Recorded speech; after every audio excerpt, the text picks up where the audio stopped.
حوالے سے؟ جی دیکھیں، ہمارے لوگوں کا یہ ذہن بن گیا ہے کہ وہ ایسی بڑی راتوں میں فضیلتیں تلاش کرتے ہیں. کوئی پیپر مل جائے، 2 رکعت نماز پڑھو گے 50 لاکھ کی نمازوں کا ثواب، یہ پڑھو گے ایک فرشتہ پیدا ہو جائے گا، پر جھاڑے گا، جتنے قطرے گریں گے اتنے فرشتے اور پیدا ہو کے تمہارے لیے دعائے بخشش و مغفرت کرتے رہیں گے.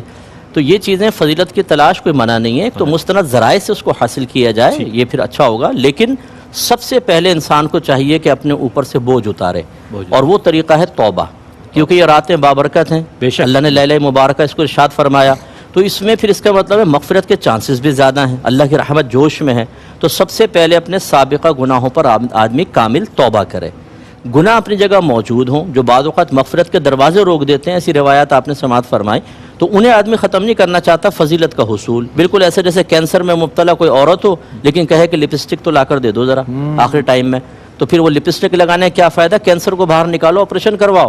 تو سب سے پہلا کام یہ کہ اللہ کی بارگاہ میں توبہ کریں. سیکنڈ یہ کہ غور کریں کہ آپ نے حق العبد میں کہاں کہاں کوتاہی کی ہے. خاص طور پر بعض شوہر بیویوں کو مارتے ہیں، پیٹتے ہیں، گالیاں بک رہے ہیں، بیجا، اور یہاں ٹوپی لگا کے پہلی صف میں کھڑے ہو گئے امام کے پیچھے. لوٹ مار کی ہوئی ہے پوری مارکیٹ میں، نماز کا نشان ہے، تبلیغ پہ بھی جا رہا ہے، سب سے بڑا فراڈی ہے وہی کھڑا ہوا ہے، فرض کر لیں.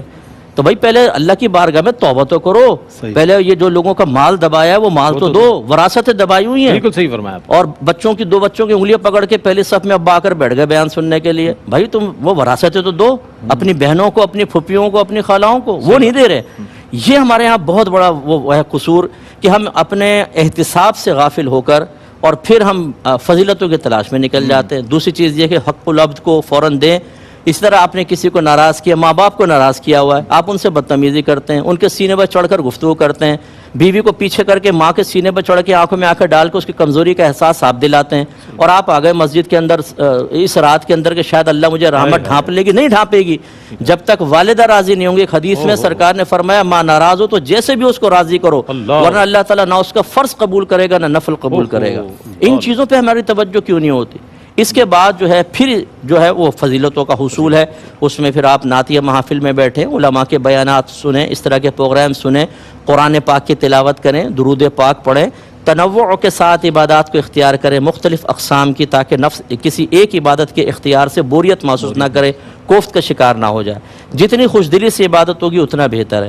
بہتر یہ ہوتا ہے کہ مغرب کے بعد تھوڑی دیر سو جائے آدمی، افطار کر کے سو جائے، پھر اٹھ کے جب تراویح وغیرہ پڑھ کے چاقو چبند ہو کے پوری رات عبادت. ہمارے یہاں بعض وقت یہ بھی ہوتا ہے کہ مسجد میں بیٹھے ہوئے ہیں وہیں الٹی ہو گئے، اب وہاں پہ وہی فضیلتیں چل رہی ہیں، نوافل چل رہے ہیں، وہ باہر خراٹے لے رہا ہے. پھر وہ اٹھ کے کہتا ہے چلو کوئی بات نہیں، مسجد میں رات گزار لی، بڑی بات ہے. بھائی بڑی بات تو ہے، تمہاری عظمت کو سلام، لیکن اس مبارک رات میں آپ نے لیٹ کے گزار دی. نبی کریم نے فرمایا کہ من حرما فیہا فقد حرما، جو اس رات میں محروم کیا گیا وہ یقیناً محروم کیا گیا. تو پھر اس رات کو ضائع نہ کریں. اچھا معلوماتی ہے تو پھر تسبیحات کی طرف آئیں، درود پاک کی طرف آئیں، اور خدا را جو آپس سے گھر کے جھگڑے کیے ہیں، آخری بات ہے بس یہ، ان ساسوں سے میری گزارش ہے جنہوں نے بہوؤں پر ڈرون اٹیک کیے ہیں، اور ان بہوؤں سے میری گزارش ہے جنہوں نے چھپ کر تیر کے وار ساسوں کے اوپر کیے ہوئے ہیں، ایک دوسرے سے معافی مانگ لیں پیار محبت سے. یہ رات دل میں کینہ رکھنے والے کے لیے ہو سکتا ہے باعث مغفرت نہ ہو سکے.